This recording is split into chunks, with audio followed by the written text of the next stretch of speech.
आज हम कुछ ऐसा समझने वाले हैं जो यकीनन हमारे दिन को और शायद हमारी सोच को भी एक नया नजरिया दे सकता है। अच्छा, एक बात ईमानदारी से सोचते हैं।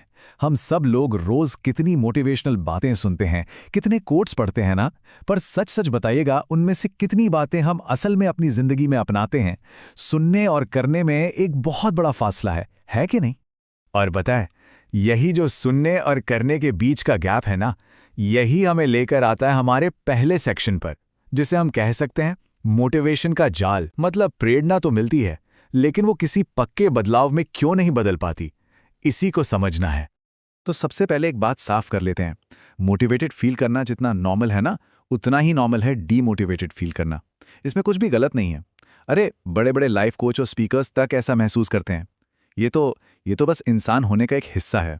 तो फिर असली फर्क किस चीज से पड़ता है? इस बात से नहीं कि जिंदगी में मुश्किलें हैं या नहीं, वो तो आएंगी ही। असली फर्क इस बात से पड़ता है कि जब मुश्किल आती है तो हम उसे हैंडल कैसे करते हैं, हमारा रिएक्शन। बस सारा खेल उसी का है। और यही जो रिएक्शन है ना, ये हमें दो तरह के लोगों में बांट देता है, और हमें बस इसी अंतर को समझना है। एक होता है ऑब्जर्वर और दूसरा रिएक्टर। तो ये रिएक्टर कौन है?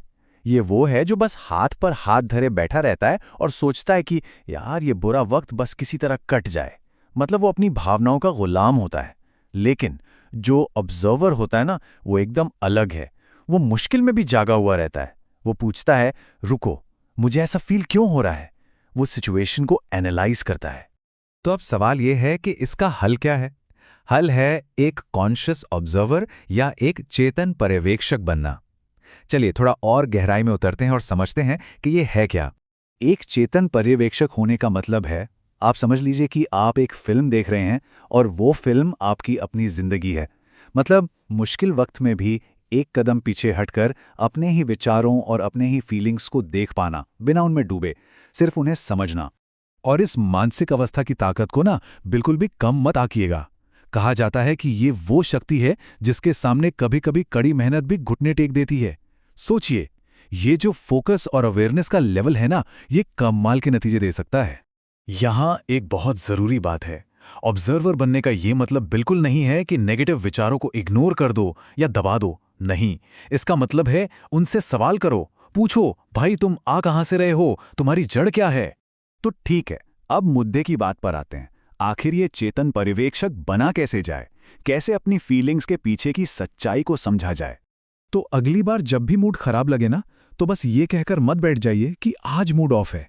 एक पल के लिए रुकिए और खुद से पूछिए, असल में सच में बुरा क्यों लग रहा है? क्योंकि कई बार ना वजह एकदम सामने नहीं होती, वो छिपी होती है। हो सकता है खानपान सही ना हो, या शायद वो सपने हो जिन पे काम नहीं हो पा रहा है और उनकी बेचैनी परेशान कर रही हो, या फिर गुस्सा कहीं और का है और निकल कहीं और रहा है। देखिए, जिस पल कोई ये समझ जाता है ना कि ये फीलिंग आ कहां से रही है, बस उसी पल उसे कंट्रोल करने की चाबी हाथ लग जाती है।